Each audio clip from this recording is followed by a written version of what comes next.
नमस्कार दोस्तों, आप सभी का स्वागत है ज्ञान बूस्टर फॉर रैंकर्स के ऑफिशियल यूट्यूब चैनल में। दोस्तों, आज हम लोग करने वाले हैं आरआरबी एनटीपीसी, जो कि अंडर ग्रेजुएट लेवल वाले के लिए भी है। साथ ही साथ ग्रेजुएट लेवल जो सीबीटी 2 जो होना है, जिनका स्कोर अच्छा है, उनके लिए भी काफ़ी बेनिफिशियल जो है वो क्लास होने वाली है। इसमें हम लोग करने वाले हैं मुगल जो साम्राज्य है उसके बारे में, मुगल हिस्ट्री करेंगे। सबसे पहले हम कंसेप्ट को समझेंगे कि मुगल कैसे कैसे उदय हुए। ठीक है, मैंने यहाँ पे आपको टोटल जो है वो 86 क्वेश्चन हमने करवा रखे हैं, जिसमें हमने जो है वो पूरा दिल्ली सल्तनत आपको करवा दिया है। उसके बाद इब्राहिम लोदी, जो कि 1526 ईस्वी के पानीपत के प्रथम युद्ध में बाबर से हार जाता है, और उसके बाद बाबर जो है वो मुगल काल की मुगल साम्राज्य की स्थापना करता है। और बाबर जो है वो बहुत ही मतलब कि चालाक आप बोल सकते हैं। सबसे पहले उसने क्या किया कि युद्ध युद्ध करने के लिए जो है वो बहुत कुशल था वो। ठीक है, सोच लो कि वहां पे मात्र उसके 12,000 सैनिक थे, जबकि इब्राहिम लोदी के पास जो है वो करीब 1 लाख सैनिक थे। फिर भी बाबर वहां पे जीतता है, क्योंकि उसका जो युद्ध नीति था वो काफी बेहतर था। आप वहां पे देखेंगे कि वो तुगलकमा युद्ध नीति का प्रयोग किया सबसे पहले, और उसके बाद जो है वो तोपों का प्रयोग सबसे पहले भारत में किया। ठीक है, तो ये जो क्लास है वो काफी इंपॉर्टेंट होने वाली है। सबसे पहले हम क्या करेंगे कि कंसेप्ट को हम पूरा समझेंगे, उसके बाद हम टोटल PYQ यानी प्रीवियस ईयर क्वेश्चंस भी देखेंगे। ठीक है, ये क्लास आपको डेली यहाँ पे मिल जाती है 12 बजे से लाइव में। लेकिन क्या है कि लाइव में थोड़ा सा प्रॉब्लम हो गया था, लाइन कट गया, उसके बाद इन्वर्टर पे जब आया तो यहाँ पे साउंड की थोड़ा सा प्रॉब्लम हो गई थी। इसी वजह से मैं इसको रिकॉर्डेड फॉर्म में आपको प्रोवाइड कर रहा हूँ। चलिए ठीक है, हम जल्दी से इसको स्टार्ट करेंगे, और जितना जल्दी हो सके उतना जल्दी हम इसको खत्म करने वाले हैं। ठीक है, चलिए सबसे पहले हम देखें तो मुगल साम्राज्य से पहले मैंने आप लोगों से वादा किया था विजयनगर साम्राज्य के बारे में, जो कि दिल्ली सल्तनत के समय ही जो है तुगलक वंश के समय में विजयनगर साम्राज्य की स्थापना होती है 1336 में हरिहर और बुक्का नामक 2 भाइयों के द्वारा। और विद्यारण्य जो है वो इनको क्या करते हैं, हिंदू धर्म में पुनः परिवर्तित करते हैं। और उसके बाद जो है उसी समय बहमनी की भी स्थापना होती है, और बहमनी की स्थापना हासन गंगू के द्वारा की जाती है। और उसके बाद जो है हम देखने, ये मैंने प्रॉमिस किया था इसलिए मैंने इसको थोड़ा सा जोड़ दिया है। कृष्णदेव राय जो है वो तुलु वंश से संबंधित थे, और 1509 से 1529 तक इनका शासन रहा। हालांकि बाबर का जो उसका जो आत्मकथा है बाबरनामा, उसमें कृष्णदेव राय को इसने भारत का सबसे शक्तिशाली शासक बताया।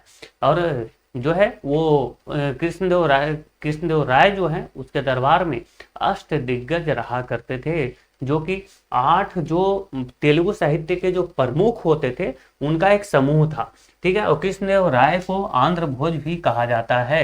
कृष्णदेव राय को क्या कहा जाता है, आंध्र भोज भी कहा जाता है।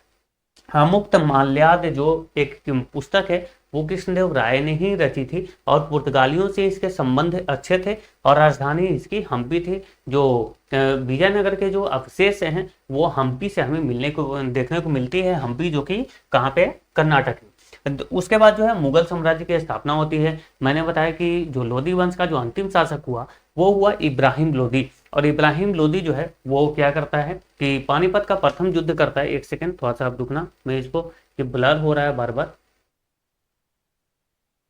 हाँ सही है। तो क्या हुआ कि 1526 ईस्वी में बाबर ने इब्राहिम लोदी को हराया, और उसके बाद मुगल साम्राज्य की स्थापना होती है। और अंतिम शासक मुगल साम्राज्य का कौन था, बहादुर शाह जफर, जो कि 1857 ईस्वी के जो क्रांति हुए थे, क्रांति आप उसको बोलेंगे। ठीक है, तो क्रांति में दिल्ली से ये जो है प्रमुख सेनापति भी हुआ। ठीक है, और उसके बाद इसका जो शासन काल है मुगल साम्राज्य का 1526 में स्थापना होती है, और 1857 ईस्वी तक चलता है। बहादुर शाह जफर इसका लास्ट शासक हुआ। बहादुर शाह जफर को अंग्रेजों ने क्या किया कि इसको रंगून भेज दिया, वहां पे इसकी क्या हो गई, मृत्यु हो गई। प्रमुख भाषा क्या थी, तो फारसी इसका भाषा था। ध्यान रखना कि फारसी जो है मुगलों की भाषा थी, लेकिन जो बाबरनामा है वो तुर्की भाषा में लिखा गया था। इस बात को आपको ध्यान रखना होगा, तुर्की भाषा में लिखा गया था। प्रमुख धर्म की अगर बात करें तो धर्म समय समय पर जो है वो अलग अलग शासक है। जैसे कि अकबर आया तो वो काफी सहिष्णु टाइप का एक व्यक्ति था, जबकि औरंगजेब जो आया उसने कठोर नीति अपनाई। ठीक है, तो समय समय पर ये जो धर्म की जो नीति है वो बदलती रही है। और ग्रंथ की बात करें तो मुगल काल में जो अकबरनामा है वो अब्बुल फजल के द्वारा लिखा गया, जो कि अकबर के नवरत्न में से एक थे। ठीक है, और तुझ के जहांगीरी भी लिखा गया है। अब हम एक एक शासक के बारे में जानेंगे। ठीक है, ध्यान से सुनिएगा, हम टोटल का टोटल जो चीज़ है वो सीक्वेंस में आपको समझाते चलेंगे।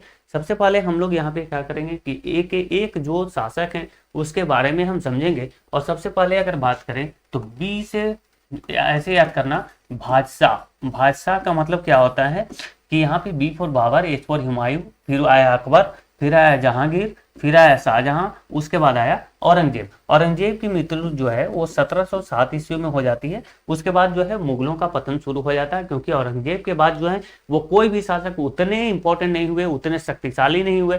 सबके सब जो है वो पूरा भोग विलास करने वाले थे।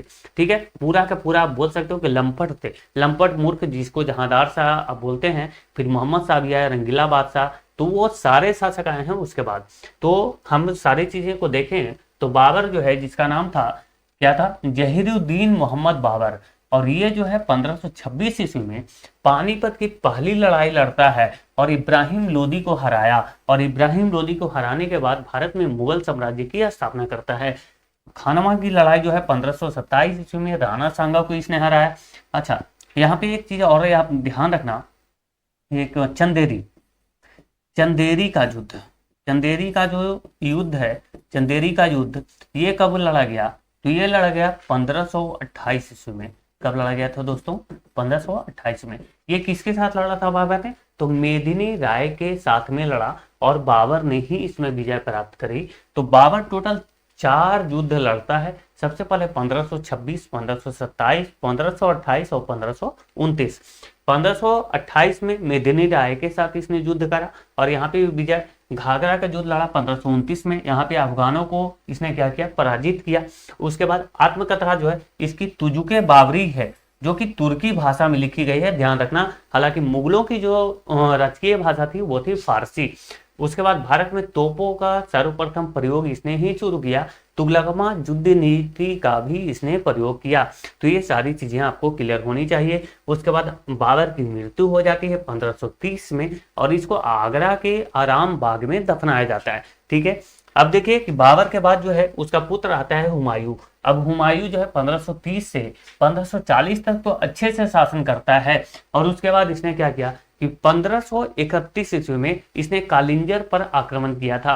कहाँ, कालिंजर पर, और उसको जो है वो करीब करीब 4 से 5 महीने वो घेरे रखता है पूरे के पूरे कालिंजर को। और लास्ट में क्या करता है कि इसने जो है वो लास्ट में क्या किया कि शेर खान जो है, वहां कालिंजर का जो शासक था वो कौन था, शेर खान था। अब शेर खान ने क्या किया, 1532 में किया था ना, हाँ 1532 में, मैंने शायद गलत बोल दिया यहाँ पे, 1531 बोला, लेकिन ये 1532 है। ठीक है, 1530 में यह शासक बना और 1532 में ये जो है कालिंजर पर आक्रमण करता है और उसके बाद जो है 4-5 महीने पर तक घेरे रखता है। उसके बाद जो है वो जो शेर खां था वो इसकी अधीनता स्वीकार कर लेता है।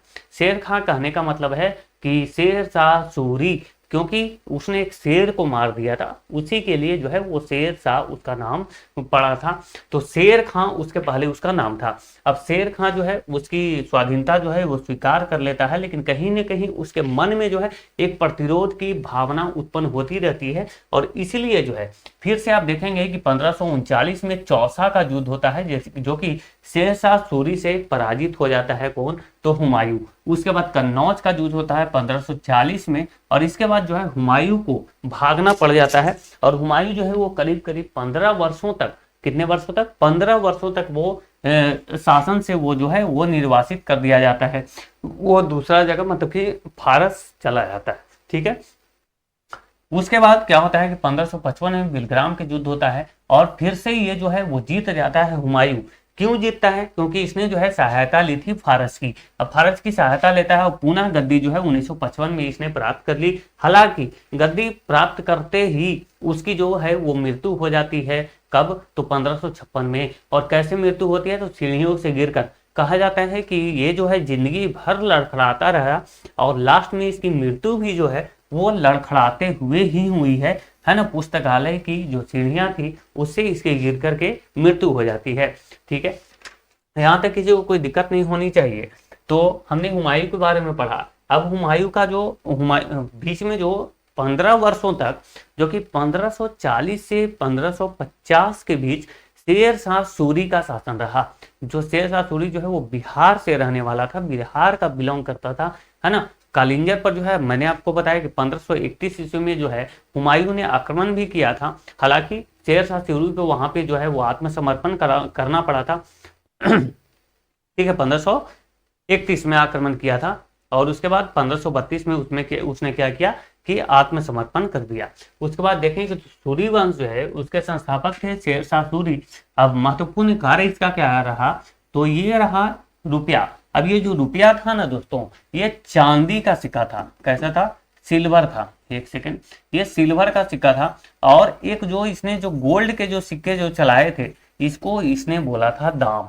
दाम, एक सेकेंड, दाम दाम गोल्ड के सिक्कों को क्या बोला, तो इसने दाम बोला। और दाम नामक जो सिक्के हैं ये किसने चलाए थे, तो शेर शाह सूरी ने चलाए थे। और दीनार जो है वो गुप्त काल में सोने के सिक्कों को कहा जाता था, जबकि रूपक जो है वो गुप्त काल में चांदी के सिक्के को कहा जाता था। आहत सिक्के जो है वो प्राचीनतम सिक्के को कहा गया है, जबकि कसरपन जो है प्राचीनतम सिक्के को पुरानों में क्या कहा गया है, कसरपन कहा गया है। इस बात को ध्यान रखेंगे।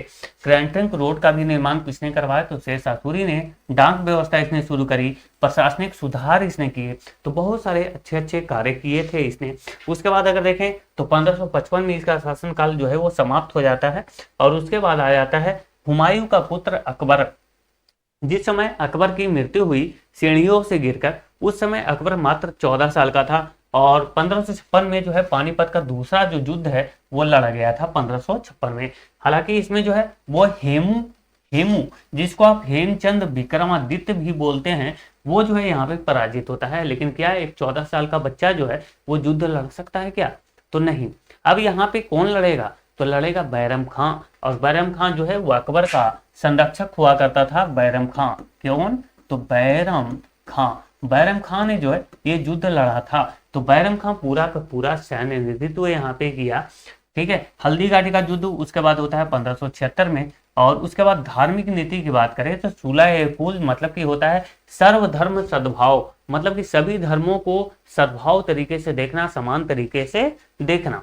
उसके बाद दीन इलाही धर्म की स्थापना इसने करी 1582 में, जिसका प्रथम जो अनुयायी था वो था बीरबल। कौन था? बीरबल, जो कि नवरत्न में भी शामिल था। प्रशासन की अगर बात करें तो मनसबदारी प्रणाली यहाँ चलाई गई थी अकबर के शासनकाल में। और दहसाला व्यवस्था चलाया गया, जो कि टोडरमल जो है इसका संरक्षक था। कौन था? टोडरमल। अगर बात करें नवरत्न की, तो नवरत्न में अबुल फजल शामिल था जिसने आईने अकबरी लिखी। बीरबल था, बीरबल जिसने दीन इलाही धर्म के प्रथम ये संरक्षक था। उसके बाद अगर अनुयायी था, सॉरी, उसके बाद टोडरमल था। टोडरमल जो है वो क्या था, तो दहसाला जो व्यवस्था थी उसके ये संरक्षक थे। तानसेन जिसको बोला जाता है क्या, तो कंठाभरण वाणी विलास, कंठाभरण वाणी विलास, ये जो है अकबर ने इसको उपाधि दी थी। मिल्ला दो प्याजा थे यहाँ पे।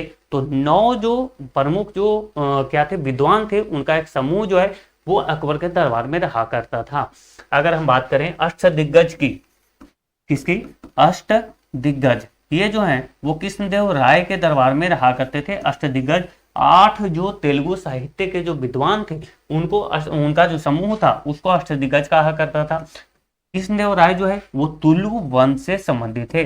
कौन सा वंश? तुलु वंश, जो कि विजयनगर साम्राज्य का तीसरा जो है वंश था, तुलु वंश।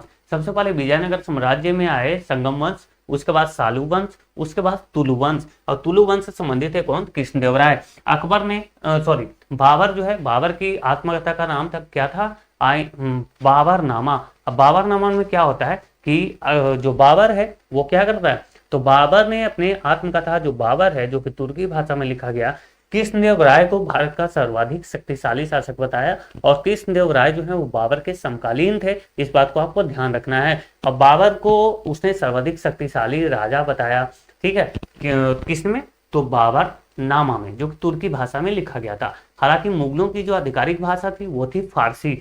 ठीक है, तो यहाँ पे अब देखें अकबर भी हमारा समाप्त हो जाता है। उसके बाद अकबर का पुत्र जो है वो जहांगीर होता है, जो कि 1605 से 1627 यानी कि 22 वर्षों तक इसने शासन किया।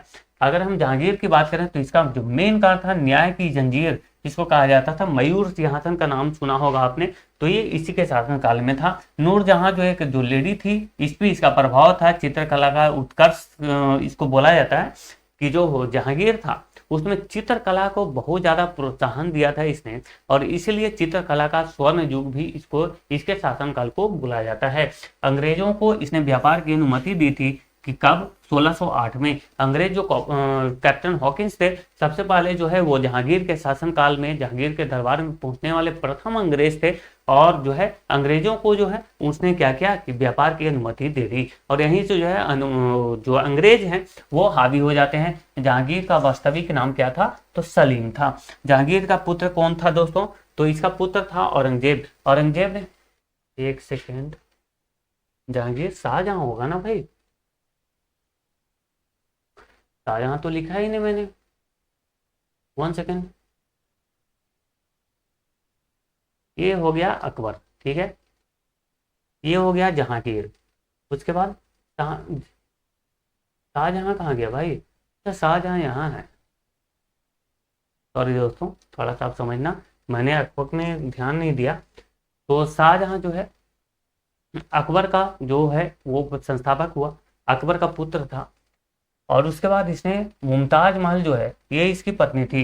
मुमताज महल की याद में इसने जो है ताजमहल जो कि आगरा में है उसकी स्थापना करता है। कौन, तो मुमताज महल। ये क्या हो गया भाई, 1 सेकेंड, नीचे कैसे चला गया। तो आगरा में जो ताजमहल है उसकी स्थापना मुमताज महल की याद में इसने करी, शाहजहां ने।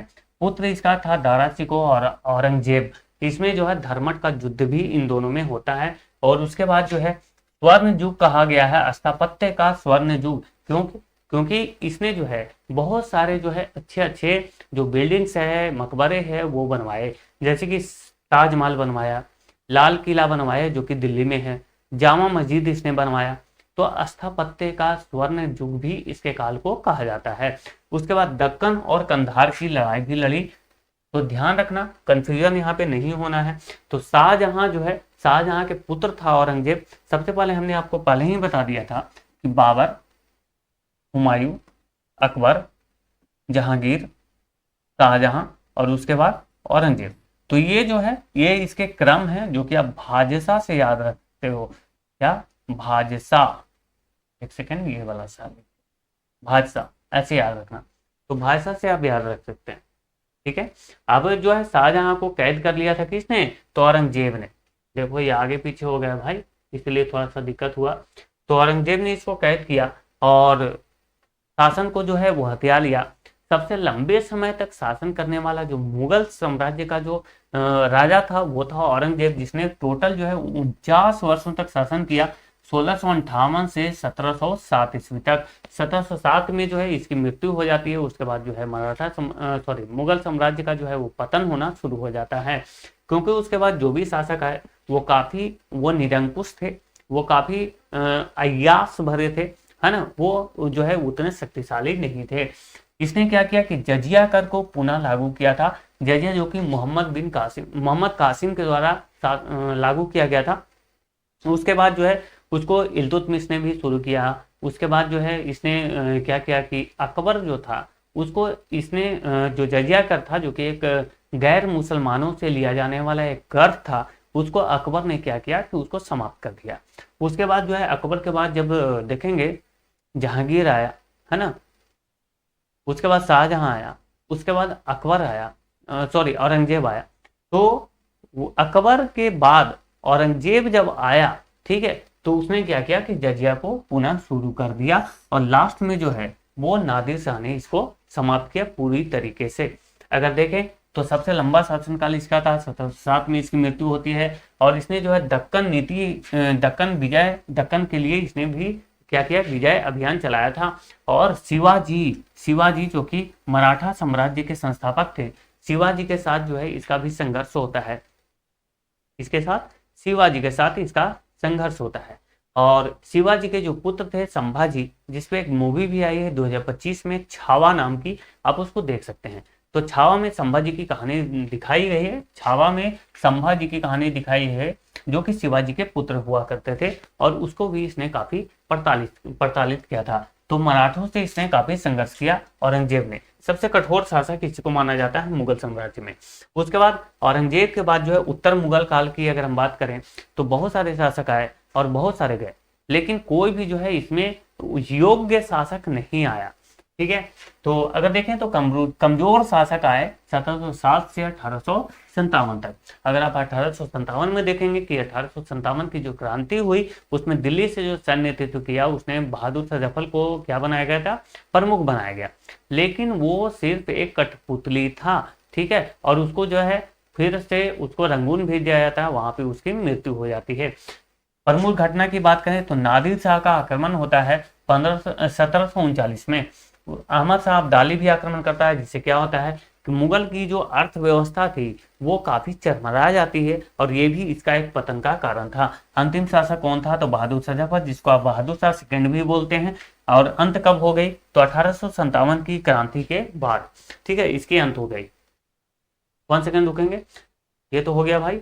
अब हम दोस्तों कि जैसे कि मुगल साम्राज्य का जब अंत हो गया, बहादुर शाह जफर जो है वो अंतिम शासक था। औरंगजेब के बाद जो है वो काफी कमजोर शासक आए, कोई भी योग्य शासक नहीं आया। और उसके बाद बहादुर शाह जफर जो है वो 1857 ईस्वी के बाद जो है रंगून भेज दिया जाता है, उसको पेंशनर बना दिया जाता है।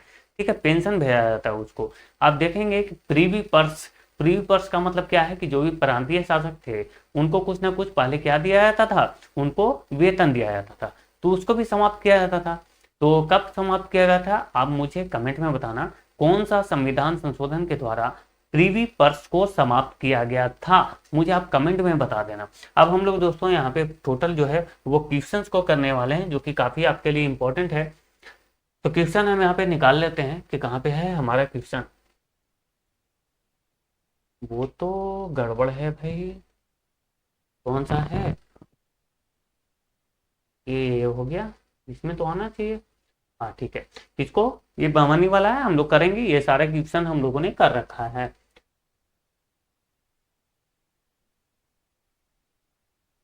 देखेंगे दोस्तों, ये हमने हो गया था, यहाँ से आएंगे। ठीक है, चलिए आप लोग आंसर कीजिएगा, और उसके बाद जो है हम आपको आंसर बताएंगे। आपको 10 सेकेंड का टाइम दिया जाएगा ताकि आप भी जो है इस पे काम कर सकें और इसके बारे में सोच सकें। पानीपत के युद्ध में बाबर की जीत का महत्वपूर्ण कारण क्या था? What was the important reason for Babur's victory in the battle of Panipat? उसकी घोड़सवार सेना, उसकी सैन्य कुशलता, तुगलकमा प्रथा, और या फिर अफगानों की आपसी फूट। आप लोग 10 सेकंड का आप लोग को मैं टाइम देता हूं, जिससे कि क्या होगा कि आप लोग खुद सोच सकते हैं। मैं साइड में हो जाता हूं, ठीक है, मैं साइड में हो जाऊंगा ताकि आपको पूरा क्वेश्चन जो है वो ध्यान से दिखे। ठीक है, चलिए ठीक है, 10 सेकंड का टाइम हो चुका है। और यहाँ पे अगर देखें तो इसका जो राइट आंसर होना चाहिए वो होना चाहिए ऑप्शन बी, यानी कि उसकी सैन्य कुशलता थी जो काफी इंपॉर्टेंट थी। इसके पास मात्र 12,000 ही सैनिक थे, जबकि इब्राहिम लोदी जो कि लोदी वंश का अंतिम शासक हुआ उसके बाद करीब करीब 1 लाख जो है वो सैनिक थे। फिर भी ये युद्ध जो है वो जीत जाता है, क्यों? क्योंकि इसकी जो सैन्य कुशलता थी वो काफी अच्छी थी। अगर देखें उसके बाद हम 87 नंबर क्वेश्चन करेंगे। तुझके बाबरी किस भाषा में लिखा गया था? मुझे कमेंट में बताना। In which language was Tuzuk Baburi written? जल्दी से बताएंगे कि तुझके बाबरी जो है, जो कि बाबर का आत्मकथा का नाम है तुझके बाबरी, और ये किस भाषा में लिखी गई थी? तो अगर हम बात करें तो इसको जो है वो तुर्की भाषा में लिखा गया था। हालांकि मुगलों की जो ऑफिशियल जो लैंग्वेज थी वो थी फारसी। ठीक है, अब हम अगला क्वेश्चन पे पढ़ेंगे। खानवा का लड़ाई जो है किसके किसके मध्य हुआ था? खानवा का लड़ाई किसके किसके मध्य हुआ था? The battle of Khanwa took place between हुम? किसके किसके बीच हुआ था? अगर हम बात करें बाबर और इब्राहिम लोदी, ये तो हुआ नहीं था भाई। ये कौन सा था? तो 1526 का पानीपत का प्रथम युद्ध। बाबर और राणा सांगा, ये कौन सा था? खानवा का युद्ध, जो कि 1527 में होता है, 1527। बाबर और मेदिनी राय, जो कि कौन सा? चंदेरी का युद्ध है, जो कि 1528 में होता है। उसके बाद बाबर और महमूद लोदी, ये कौन सा बोला गया? खानवा की लड़ाई। ये बाबर और महमूद लोदी ये कौन सा था? इसके बीच तो कोई युद्ध ही नहीं हुई है, इब्राहिम लोदी के साथ हुआ था। तो इसके साथ कोई युद्ध नहीं लड़ा है बाबर ने, इसके साथ लड़ा है, जो कि पानीपत का प्रथम युद्ध था 1526। हमसे पूछा गया है खानवा का युद्ध, जो कि यहाँ पे मैंने आपको बताया कि बाबर और राणा सांगा के बीच जो है वो खानवा का युद्ध होता है 1527 ईस्वी में। किसी को कोई दिक्कत है क्या? राणा सांगा के बाद राणा सांगा से इसकी युद्ध होती है खानवा का युद्ध। ठीक है, आगे बढ़ेंगे दोस्तों।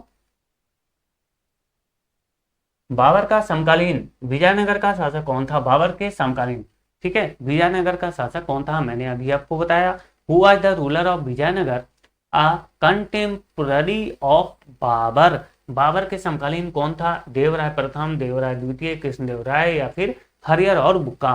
बताएंगे जल्दी से। इस क्वेश्चन का जो जवाब है वो सही आंसर क्या होगा, जल्दी से। तो देखिए, हम इसकी बात करें तो इसका राइट आंसर है कृष्णदेव राय। कृष्णदेव राय जो है इसको तेलुगु साहित्य का तेलुगु साहित्य, एक सेकंड, तेलुगु साहित्य का इसको आंध्र भोज भी कहा जाता है। क्या कहा जाता है? आंध्र भोज।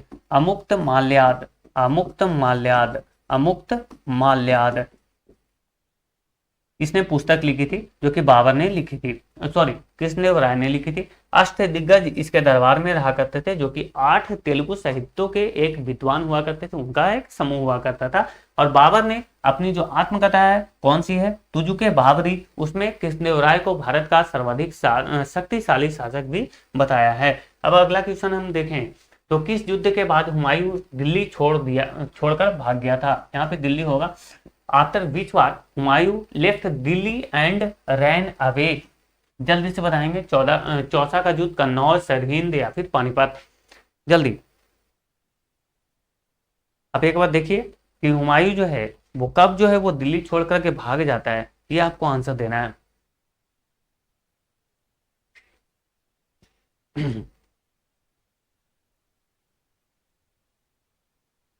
तो अगर हम देखें तो यहाँ पे जो युद्ध छोड़कर कब भागा, तो इसने जो है कन्नौज का युद्ध जो कि 1540 में होता है, उसके बाद जो है वो दिल्ली छोड़कर भाग जाता है।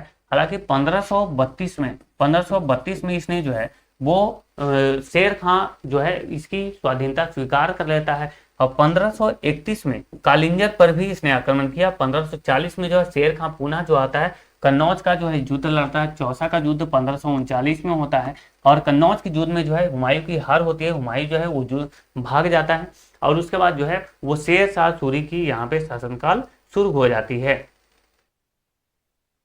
शेर शाह के महत्वपूर्ण मंत्रियों में एक विदेश मंत्री कौन होता था? यहाँ पे एक सेकेंड, कौन कौन होता था? Foreign minister was one of the important minister of Sher Shah. which is the foreign minister was one of the important minister of Sher Shah? दीवाने बिजारत, दीवाने अरीज, दीवाने रसातल या फिर दीवाने इंसा? कौन होगा इसका राइट आंसर? आप जल्दी से कमेंट बॉक्स में मुझे बताइए क्या होगा।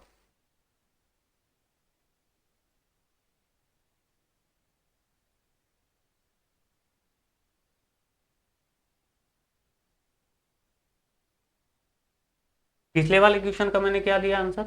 एक सेकंड रुकना। पिछले वाले का मैंने शायद आंसर गलती दे दिया है ना?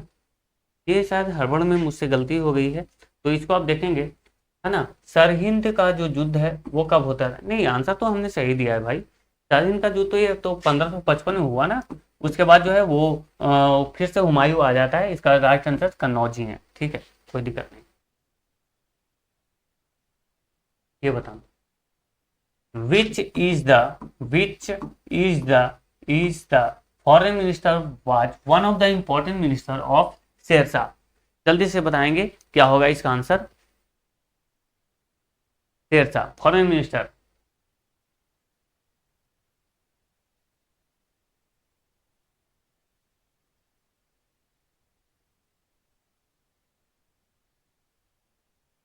क्या दिया भाई? फॉरेन मिनिस्टर दीवाने बिजारत। तो देखें तो दीवाने रसातल इसका राइट आंसर है, जो कि विदेश मंत्री हुआ करता था। दीवाने बिजारत की अगर हम बात करें तो ये क्या करता था कि राजस्व मंत्री ये हुआ करता था। ये जितने भी मैं यहाँ पे साइड में इसलिए हूँ ताकि आपको क्वेश्चन जो है वो पूरा का पूरा आपको दिखे। ठीक है, तो दीवाने जो बिजारत था वो वित्तीय मामला यानी कि राजस्व मंत्रालय का ये मंत्री हुआ करता था। अगर हम बात करें दीवाने अर्ज की, है ना, दीवाने अरीज जो है वो सैन्य विभाग हुआ करता था। कौन सा? सैन्य विभाग। और एक जो है सैन्य विभाग और हुआ करता था जिसको बलबन ने पुनर्गठित किया था, उसका नाम था दीवाने अर्ज। अगर हम बात करें दीवाने इंसा तो ये संचार विभाग हुआ करता था, है ना, जैसे कि सूचना पहुंचाना कहीं भी, तो वो था दीवाने इंसा। यहाँ पे देखें तो शेरशाह सूरी द्वारा चलाए गए चांदी के सिक्के को क्या कहा जाता था? What was the silver coin minted by Shershah Suri called? जल्दी बताएंगे तो इसका राइट आंसर क्या होगा? जल्दी बताएंगे। सॉरी, मैंने तो आंसर इसका दे ही दिया है ना। मैंने बताया भी रुपया इसका राइट आंसर है। हालांकि जो सोने के सिक्के इसने चलाए उसको बोला गया है दाम। ठीक है।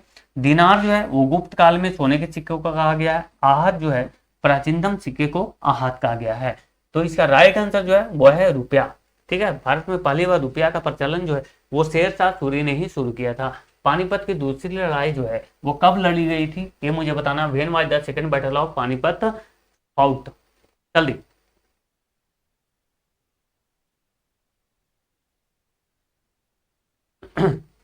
तो अगर देखें पानीपत की दूसरी लड़ाई जो है वो 1556 ईस्वी में लड़ी गई थी। Right answer.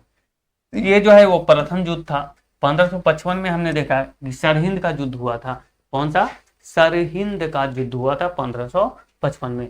अब यहाँ पे देखिए अकबर द्वारा जजिया कर कब समाप्त किया गया था? When was jizya tax abolished by Akbar? जल्दी से बताएंगे। अकबर जो है वो जजिया कर जो है वो कब समाप्त करता है?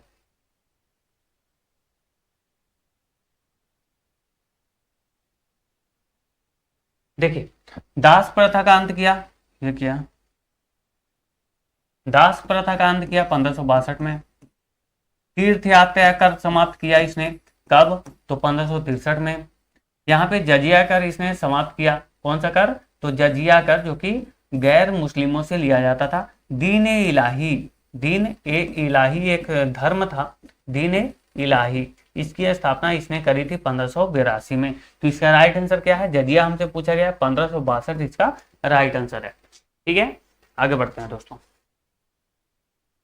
ये बताएंगे नवरत्न किसके दरबार में रहा करते थे? Who in which court did the Navratna life lives? Live नहीं, लिव्स। जल्दी। तो इसको तो एकदम इजी क्वेश्चन है। इसका राइट आंसर क्या होगा? तो अकबर होगा, है ना। अकबर जो है वो हुमायूं का पुत्र हुआ जो कि 1556 ईस्वी में शासन करता है। पानीपत की दूसरी लड़ाई लड़ता है हेमू के साथ, है ना, जो कि बैरम खां उसका संरक्षक हुआ करता था, है ना। तो उसके बाद जो है अकबर जो है वो शासन करता है 1556 तक। ये 56 से ये आप ध्यान रखना। उसके बाद 1576 ईस्वी में हल्दी घाटी का भी इसने युद्ध लड़ा है, ये भी आप ध्यान रखेंगे। दो प्रमुख युद्ध इसके याद रखना है। ये बताएंगे हल्दी घाटी का युद्ध कब हुआ था? अच्छा ये तो फिर से आ गया भाई वही वाला आंसर, है ना।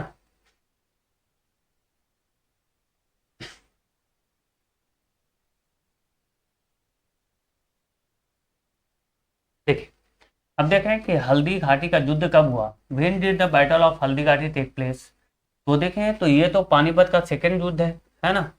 1576 ये जो है हल्दी घाटी का युद्ध है। औरंगजेब की यहाँ पे मृत्यु है। और 1526 में ये जो है पानीपत का फर्स्ट वार हुआ है।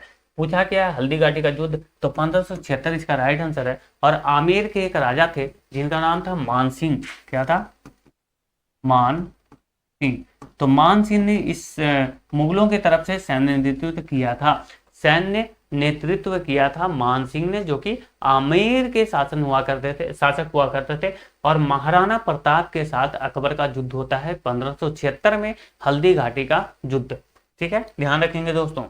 एक एक बात मैं क्लियर कर रहा हूं कि सिख गुरु की इस्लाम धर्म ग्रहण न करने के कारण औरंगजेब ने हत्या कर दी थी। थोड़ा सा अगर यहाँ पे लाइट कट गया है शायद, जल्दी बताएंगे। सिख गुरु की हत्या किसने की थी?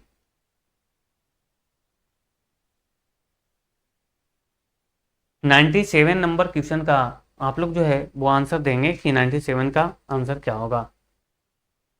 तो देखिए जो गुरु जो तेग बहादुर थे, गुरु तेग बहादुर, इन्होंने क्या किया कि इस्लाम धर्म को ग्रहण करने से इसने मना कर दिया। और इसी के कारण जो है औरंगजेब ने इसकी हत्या कर दी। तो गुरु तेग बहादुर आपका राइट आंसर है। ठीक है, ये देखिए, अब हम आगे क्वेश्चन की ओर बढ़ते हैं 98 पे। तो जजिया कर किसके शासनकाल में पुनः लगाया गया था, दोबारा से लगाया गया था? आपको तो इसके बारे में मैंने अभी जो है वो काफी डिटेल्स में बताए हैं कि औरंगजेब जो कि 1707 में इसकी मृत्यु हो जाती है, सबसे लंबे समय तक ये शासन करता है। और औरंगजेब के भाई जो है वो दारा शिकोह हुआ करता है, धर्मट का युद्ध होता है इन दोनों के बीच, और औरंगजेब जो है वो जजिया को दोबारा जो है वो लागू करता है। तो इसका जो राइट आंसर है वो है औरंगजेब। ये बताइए, निम्नलिखित में से किस मुगल शासक ने संगीत और नृत्य पर प्रतिबंध लगाया था? Which of the following Mughal ruler band music and dance? जल्दी से बताएंगे कि कौन ऐसा शासक था जिसने मुगल काल में संगीत और नृत्य पर क्या किया कि उसने प्रतिबंध लगा दिया? तो ये जो राइट आंसर है इसका औरंगजेब ही होगा। तो औरंगजेब इसका राइट आंसर है। अब ध्यान रखेंगे, इसके बारे में मैंने पूरा आपको बता रखा है।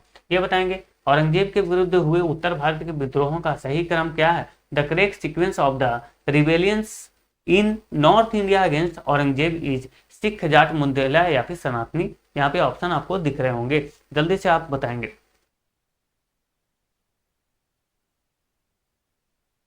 तो देखिए, सबसे पहले जाट के साथ जो है औरंगजेब की लड़ाई हुई, उसके बाद बुंदेलों के साथ हुए, उसके बाद सतनामी के साथ हुआ, और लास्ट में जो है वो इसने सिखों के साथ भी इसने क्या किया कि संघर्ष किया।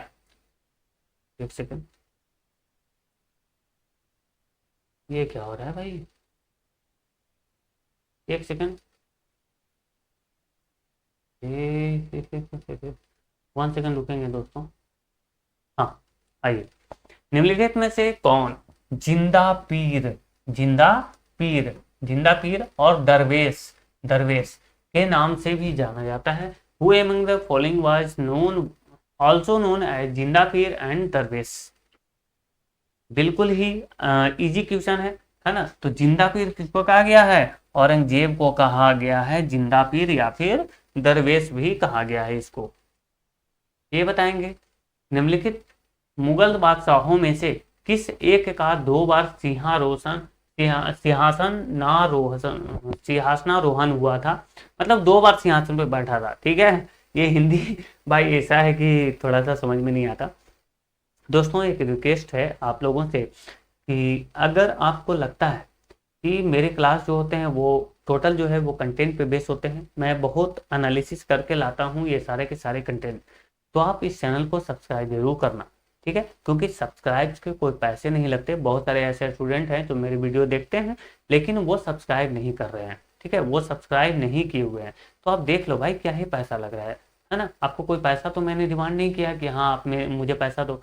मैंने देखा कि मेरे सब्सक्राइबर कुछ बढ़े हुए थे, उसके बाद बहुत सारे लोग ऐसे हैं जो आते हैं, उनको अगर फायदा दिखता है तो सब्सक्राइब कर लेते हैं, उसके बाद वो अनसब्सक्राइब कर देते हैं। ये कौन सा बात हुआ भाई? आपको कोई पैसा मैंने मांगा, क्योंकि आपने अनसब्सक्राइब, है ना? तो आपको तो यहाँ पे सारी चीज़ें जो है वो प्रॉफिट वाली ही मिलती है। कभी भी आप बताओ कि मेरे एक भी वीडियो ऐसा हो जो कि आपके काम का नहीं है, तो आप मुझे बताइए, ठीक है? एक भी वीडियो नहीं है। बताएंगे कौन था वो शासक जिसका 2 बार जो है वो सिंहासनारोहण हुआ था? 2 बार हुआ था, जल्दी से बताएंगे। तो ये था औरंगजेब। कौन था दोस्तों? औरंगजेब। औरंगजेब का जो है वो 2 बार इसको जो है वो अभिषेक करवाया गया था। एक सेकेंड, हाँ ठीक है, औरंगजेब सही है। 2 बार हुआ था इसका। ये बताइए, कौन सा मकबरा द्वितीय ताजमहल कहलाता है? Which mausoleum is called the second Taj Mahal? Anarkali का मकबरा। आप देख सकते हैं ऑप्शंस आपके सामने हैं, मैं पूरा पढ़ूंगा नहीं, अब जल्दी से बताएंगे।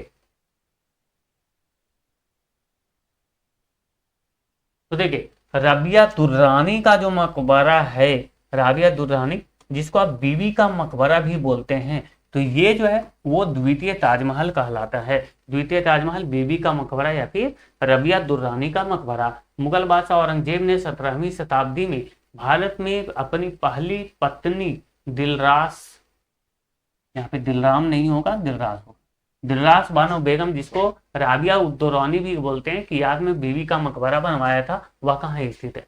देखिए, सेम क्वेश्चन आ गया भाई, तो जल्दी से बताएंगे वो कहाँ है। चलिए आंसर देते हैं हम इसका। तो दिलरास बानो बेगम, जिसको राबिया उद्दौरानी भी कहा जाता है, इसकी याद में जो है औरंगजेब ने बीबी का मकबरा बनाया, पिछले क्वेश्चन में हमने देखा। और ये जो है कहाँ पे है, तो औरंगाबाद। और ये औरंगाबाद कहाँ पे है, तो महाराष्ट्र में। इसको अब किस नाम से जाना जाता है, तो इसको जाना जाता है संभाजी नगर। कौन सा, संभाजी नगर, ये बताएंगे। राजकुमार खुर्रम आगे चलकर सम्राट कहलाया। ये क्या, कौन सा क्वेश्चन है भाई। अच्छा अच्छा, कौन सा सम्राट का जो है वो नाम था राजकुमार खुर्रम। ठीक है, prince Khurram later become known as empire, emperor. बताइए कि कौन सा ऐसा मुगल साम्राज्य का शासक हुआ जिसका नाम जो है वो खुर्रम हुआ करता था, खुर्रम, खुर्रम। तो ये कौन था दोस्तों, शाहजहां, जहांगीर, बाबर या अकबर, खुर्रम। हाँ, इसका राइट आंसर क्या होगा, तो शाहजहां होगा। शाहजहां का नाम था, क्या था, खुर्रम। चलिए, जहांगीर, सलीम, ये बताइए उत्तराधिकार, एक सेकेंड, उत्तराधिकार का तीसरा युद्ध किस स्थान पर हुआ था। At which place did the third war of succession take place. जल्दी से बताएंगे कहां पे हुआ था। तो उत्तराधिकार का जो तीसरा युद्ध है वो कहाँ हुआ था, तो सामूगढ़ में हुआ था। कहाँ पे, सामूगढ़ में हुआ था। ये जो है औरंगजेब जो शासन जो हथियाता है शाहजहां के बाद, उसके बाद जो है वो उत्तराधिकार का युद्ध होता है। किस मुगल बादशाह ने बलबन द्वारा प्रारंभ किया गया दरबारी रिवाज सिजदा, सिजदा के बारे में हम लोगों ने काफी अच्छे से पढ़ा था दिल्ली सल्तनत में, जो कि क्या था सिजदा, तो पृथ्वी को चूमना। सिजदा और पैबोस चलाया था ना बलबन, तो वो पूछ रहा है कि सिजदा जो है वो किसने समाप्त किया। Which Mughal emperor ended the court custom sijda started by Balban. Jahangir, Shah Jahan, Humayun या फिर अकबर। जल्दी से आंसर देंगे कि क्या इसका राइट आंसर होगा। सिजदा को किसने समाप्त किया था, सिजदा, शाहजहां इसका राइट आंसर होगा। शाहजहां इसका राइट आंसर है। इसने जो है वो सिजदा को समाप्त किया था, जो कि क्या था, पृथ्वी को चूमना। अगर आपको राजा से मिलना है, दरबार में आप जाएंगे तो पृथ्वी को चूमेंगे। उसके बाद जो है पैबोस, जो कि राजा सुल्तान जो हुआ करता था, उसके पैरों को चूमना होता था। ये बताइए शाहजहां के शासनकाल में कौन सा विदेशी यात्री भारत आया था। Which foreign traveller came to India during the reign of Shah Jahan. जल्दी बताएंगे शाहजहां के दरबार शासनकाल में जो है वो कौन सा विदेशी यात्री था जो भारत आया था।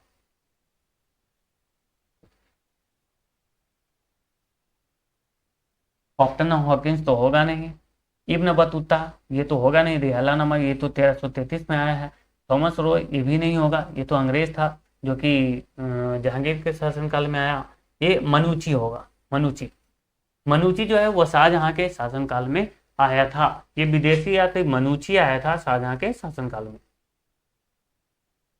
ये बताइए बनारस एवं इलाहाबाद के तीर्थ यात्रा कर की समाप्ति के लिए किसने मुगल बादशाह के सामने बनारस के पंडितों का नेतृत्व किया था। Who led the pandits of Banaras in front of Mughal emperor for the abolition of pilgrimage tax of Banaras and Allahabad. बताइए इलाहाबाद जिसको आज आप क्या बोलते हैं, तो प्रयागराज बोलते हैं। इलाहाबाद का जो है वो नया नाम क्या है, तो प्रयागराज, जहाँ पे जो है वो महाकुंभ अभी लगाया गया था थोड़ी दिन पहले। इसका राइट आंसर है कविंद्रानंद। कौन सा, कविंद्रानंद। ठीक है, तो ये तीर्थ यात्रा कर समाप्ति जो है वो इसने करवाया था। इनका मेन जो महत्वपूर्ण कार्य है किसका था, कविंद्रानंद का। निम्नलिखित में से कौन सी मस्जिद पूर्णतः संगमरमर की बनी हुई है। Which of the following mask is completely made of marbles. जल्दी से बताएंगे कि क्या होगा इसका आंसर। पूर्णतः जो है वो संगमरमर की बनी हुई है कौन सी मस्जिद, जल्दी। चलिए, टाइम आपका समाप्त होता है और आगरा की जो मोती मस्जिद है वो आपका राइट आंसर है, जो कि पूरे के पूरे जो है वो संगमरमर की बनी हुई है। दोस्तों यहाँ पे हमारा जो सेशन है वो पूरा का पूरा समाप्त हो चुका है। हम लोगों ने क्या किया कि 86 से लेकर के 110 तक का क्वेश्चन किया, जो कि 15 से 25 क्वेश्चन हम लोगों ने यहाँ पे कर लिया है, जो कि मुगल साम्राज्य से मोस्ट इंपॉर्टेंट है। हमने यहाँ पे बहुत सारे जो है वो डिस्कशन भी किए, पूरे के पूरे आपको ऑप्शन भी डिस्कशन किए हैं। तो इतना जल्दी कितना टाइम हुआ है भाई, तो 44 मिनट में हम लोगों ने पूरा मुगल साम्राज्य खत्म कर लिया। साथ ही हम लोग 25 क्वेश्चन भी किए 44 मिनट में, और पूरे पूरे कंसेप्ट भी किए। तो इस सेशन को आप लाइक जरूर करना, और इस आपको हमेशा बने रहना है। चाहे आप CBT 2 की भी अगर तैयारी कर रहे हैं तो पूरा आपको सेशन देखना है। आपको डेली एक वीडियो आपको मिल रही है, जो कि हम सीक्वेंस वाइज आपको प्रोवाइड कर रहे हैं। ठीक है, थैंक यू सो मच दोस्तों, जय हिंद। मिलते हैं फिर कल आपके साथ।